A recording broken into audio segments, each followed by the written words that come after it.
Have a nice day guys, welcome back to my YouTube channel. So ito na naman tayo sa panibagong adventure. Dumadayo tayo sa isang lugar dito sa Sibuyan Island, sa bayan ng San Fernando. At kung sakaling bago pa lang kayo sa channel na to, please do not forget to subscribe, like, and click the notification bell para updated kayo sa mga bagong uploads natin. So ayan, dito na tayo sa spot at medyo low tide sa araw na to. Ayan, nauna na po ang ating mga kasamahan. May bago tayong kasama ngayon, si Bro Dwight.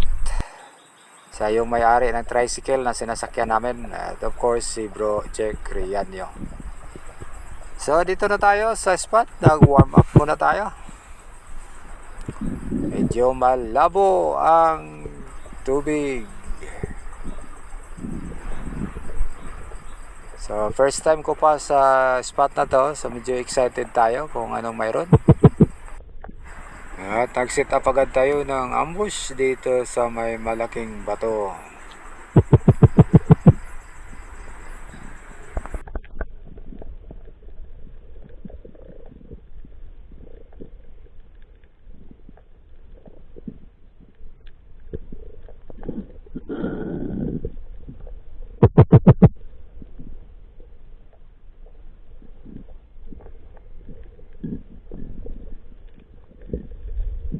At wala tayong nakita na good size na isda, kaya umangat na lang tayo at nag-relax. At saka ilang sandali pa, umabante tayo dito. May nakita tayong isang Maori snapper, kaya lang mabilis itong nagtago sa isang malaking bato. Kaya hinantay na lang natin dito sakaling ito ay lalabas.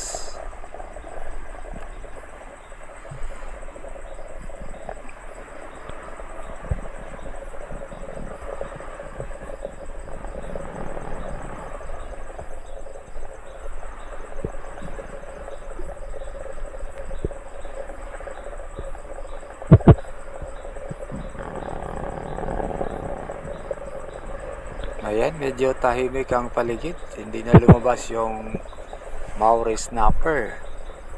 Pero mayroon namang dumating na mga rabbit fish. Ayan, pumili tayo ng pinakamalaki. Ayan po. Sapol. So yan ang ating first fish of the day, isang rabbit fish.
Sa aking pagpapatuloy, umabante ako dito at dito nag-set up ako ng ambush dahil may nakita akong isang unicorn fish or blue spine unicorn. Ayan, nahuli po natin yan. So good size na rin. Napakasarap ang isdang ito sa pang-ihaw.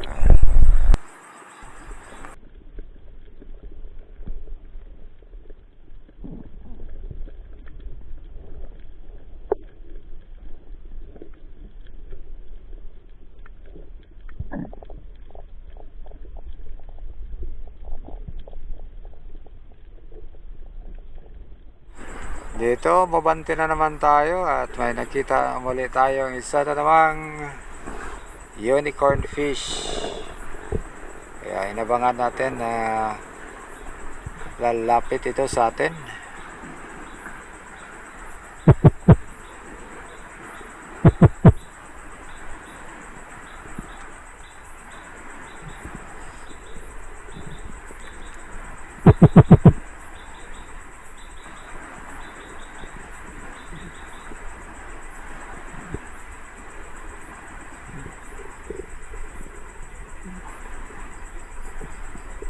Ayan, dahan-dahan natin tinutok ang ating spear gun at tinira. So, ayan po ang ating pangatlong isda sa araw na ito.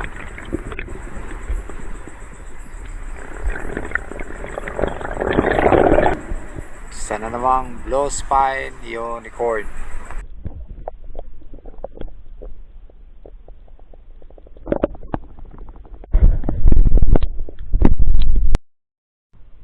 At dahil tanghali na, nagluto muna kami ng ilang maliliit na isda sa huli namin.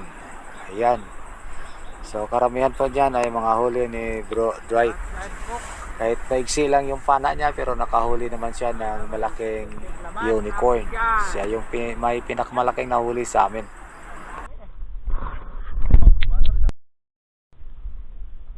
Yan po ang aming bagong trupa, si Bro Dwight, kumpare ni Bro Jake. So ayan, medyo luto na ang aming mga maliliit na isda. So konti lang ang niluto namin dahil pananghalian lang naman at dadive pa kami sa hapon. Kaya hindi muna kami magpakabusog. So wala kaming kanin na dala, kaya ang ginawa namin, humingi na lang kami doon sa may tindahan. Bibilisan na kami pero wala naman silang maraming kanin, so mayroong natira, pinigay na lang sa amin. So let's eat mga lods. Napakasarap po ang preskong isda na inihaw namin. Ayan, medyo luto na yung trevally na yan, huli ni Bro Dwight. At si Bro Jake naman ay hinihiwa ang kanyang inihaw na shell, laman ng shell, oh. Masarap po yan mga lods. So ayan, konti lang ang kanin namin dahil humingi lang kami doon sa isang tindahan. Bibilisan na kami pero wala naman silang kanin, kaya binigyan na lang kami ng konting kaning lamig. So pwede na rin ito dahil hindi naman kami masyadong magpakabusog dahil babalik pa kami sa pagdive sa hapon. Ayan po mga lods ang aming simpleng tanghalian.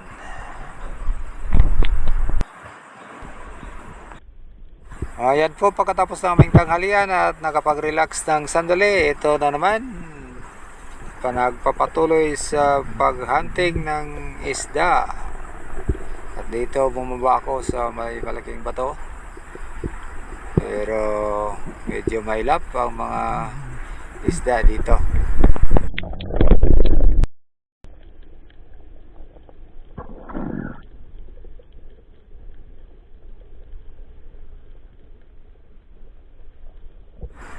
Mali akong nag-drop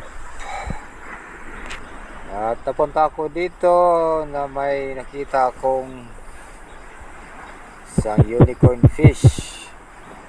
Hinintay natin itong makalapit sa atin.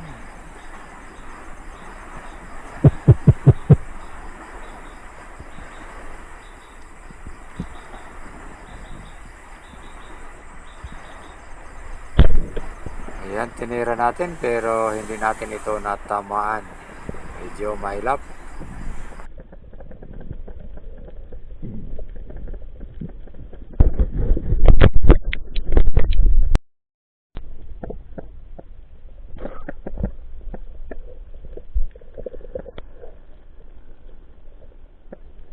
At muli kong sinundan yung grupo ng mga unicorns at dito nag-set up na naman ako ng ambush.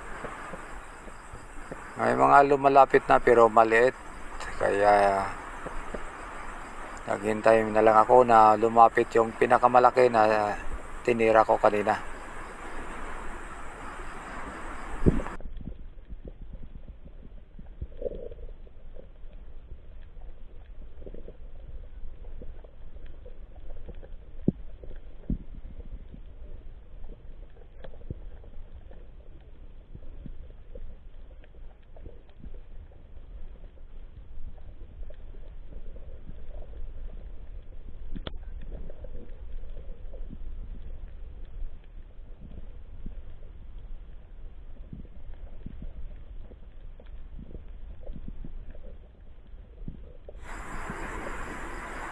At dito napansin ko na medyo lumalapit na yung pinakamalaki, kaya naghintay na lang ako at nang makakuha ng rings, tinira ko na. Ayan po. Tinamaan po yan mga lods. Pero sumabit naman ang ating shop. Kaya umangat muna ako at nag-relax.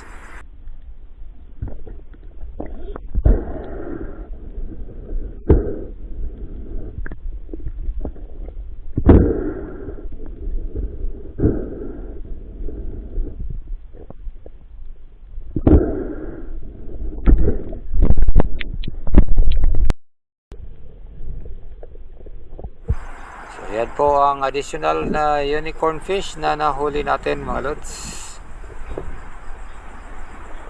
Medyo malaki na rin.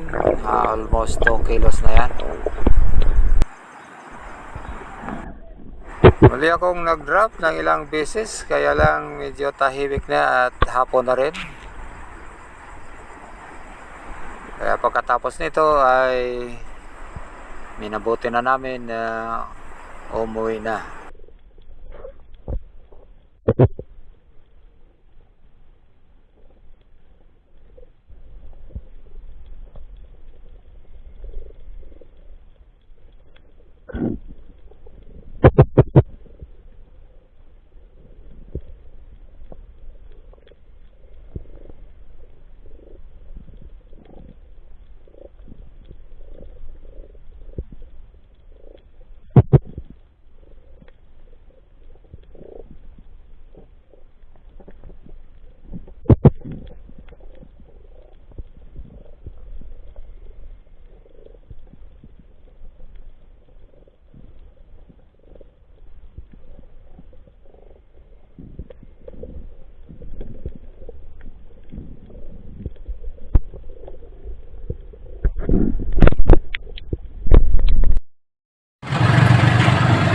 Po ang huli namin, may nadagdag na konti ang mga kasamahan ko at sa akin naman ay isa lang.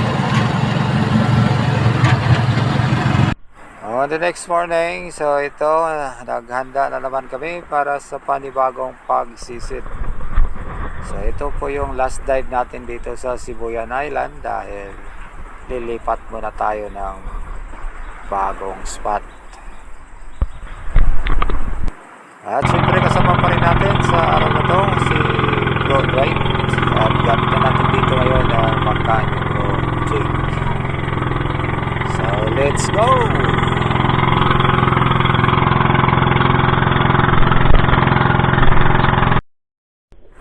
Pupunta sana kami sa isang shoal, kaya lang malalaki ang alon, kaya nag-decide kami na dito na lang sa malapit sa isla. So ito po yung ating warm up drop. Medyo malinaw naman ang tubig dito. At dito nag-drop na naman ako at binalikan ko yung isang area na kung saan dito ko nakuha yung isang reed bass dati.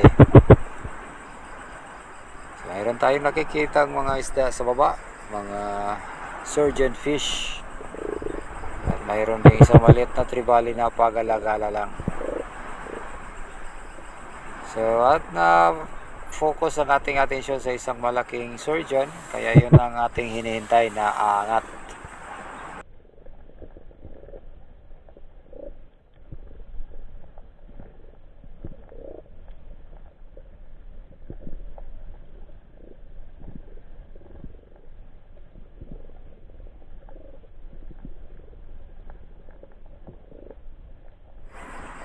Ayan na po ang pinakamalaking surgeon sa grupo.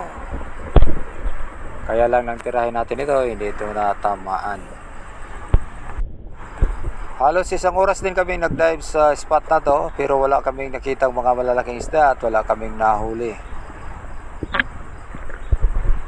Kaya umabante kami at napunta kami dito sa isang mababaw na spot. Okay naman ang agos, kaya lang medyo malabo ang tubig. So sa pagbaba natin may nakita agad tayong isang queenfish, pero malayo ito sa atin.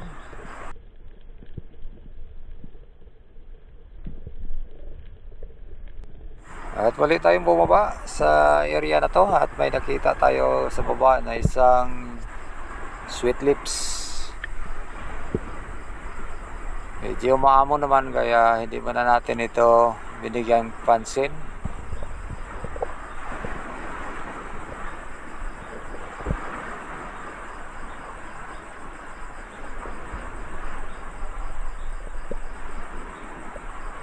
At dahil good size na rin, hinintay na lang natin na ito ay lalapit sa atin.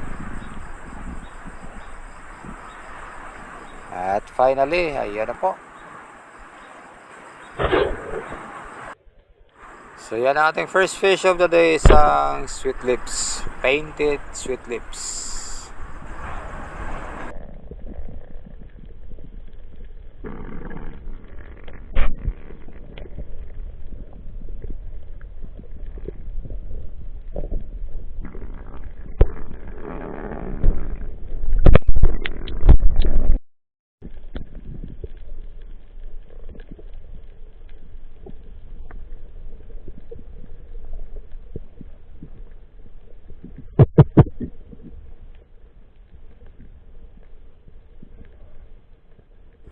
At dito bumaba ako at may nakita na naman akong mga sturgeon fish. Kaya hinintay na lang natin ito na lumapit sa atin. Malalaki kasi yung mga to. Kaya pumili na lang tayo ng nasa range na natin. Yan po yung nauna. Tinira na natin mga lods. At medyo daplis ang tama kaya mabilis pa itong lobangoy. Pero goats na rin, maganda naman ang kapit. So dahan-dahan na lang natin itong inangat para ma-secure ang ating second fish of the day, isang sturgeon fish.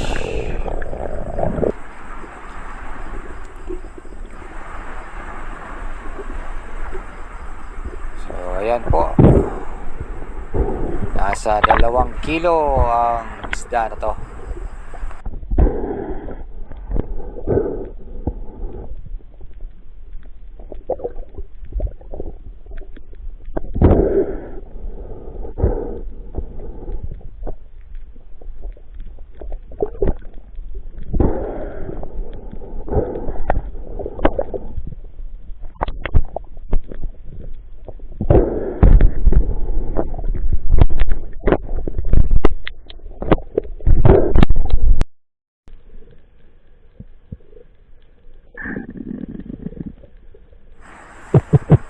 Dito mabandi ako sa spot na to at may nakita na naman akong mga sturgeon fish, kaya pumili na naman tayo ng medyo palaki. Ayan, sapol po yan mga lods. So yan po ating third fish of the day, isa na namang sturgeon fish.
Sa aking pagpapatuloy, napunta ako dito at nag-set up na naman tayo ng ambush.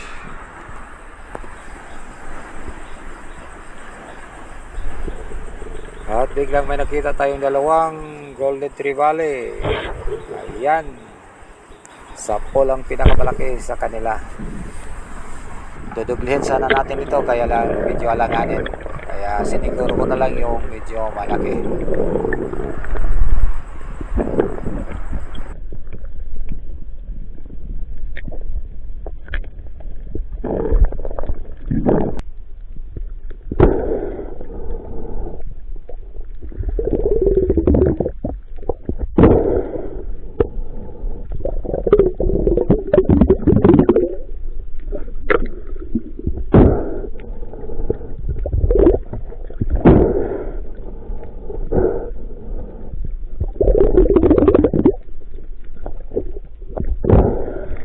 So finally na-secure na natin ang ating Golden Tree Valley. Nasa 4 kilos po yan mga lods.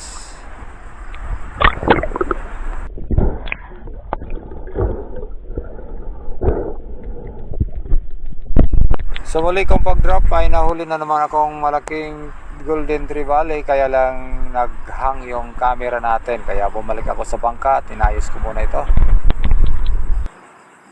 So ayan po ang ating pangalawang Golden Tree Valley. Buhay pa yan. Napakaganda sana ang tama, kaya lang yun, hindi natin nakuha ng video dahil naghang yung camera natin. At muli akong bumalik dito kung saan nahuli ko yung mga Tree Valley at Surgeon Fishes. At muli na naman tayong bumaba at nag-sit up ng ambush. At ilang sandali pa may dumating na mga malalaking surgeons na naman.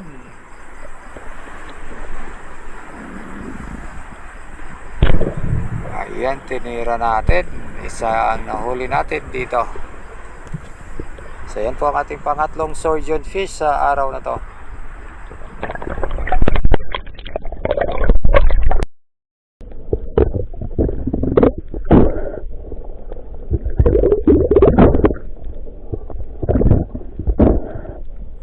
Ayan po, medyo malaki na rin.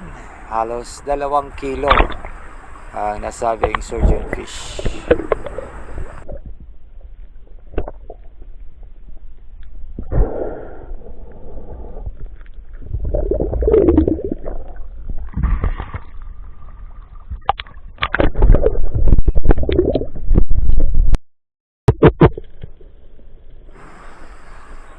Dito muli akong bumaba at pagdating ko sa baba, may nakita agad tayong isang uri ng Tree Valley.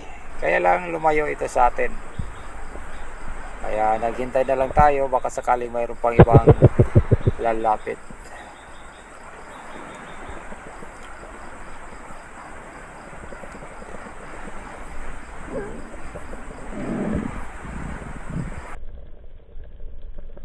Makakalipas na ilang segundo sa aking paghintay sa baba, angat na sana ako, kaya lang bumalik yung Tree Valley. Kaya hinintay na lang natin na makakuha tayo ng range.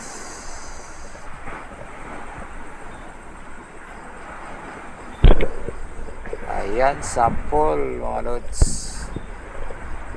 Good size na rin yan.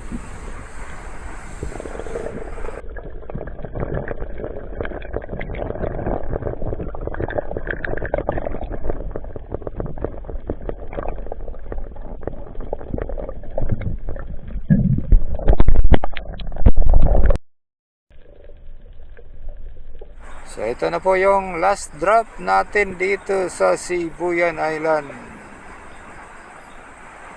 At may tinira tayong isang maliit na longnose emperor na tamaan sa buntot. Ayan po. So almost 3 o'clock na sa hapon na to, kaya bumalik na lang ako sa bangka at magpahinga. Kailangan ko pang mag-ayos ng mga gamit para sa isang biyahe na naman. Tatlong 200 gyapon yan sa imo na. Last night ka mga lods sa Sibuyan for now. Yes, thank you.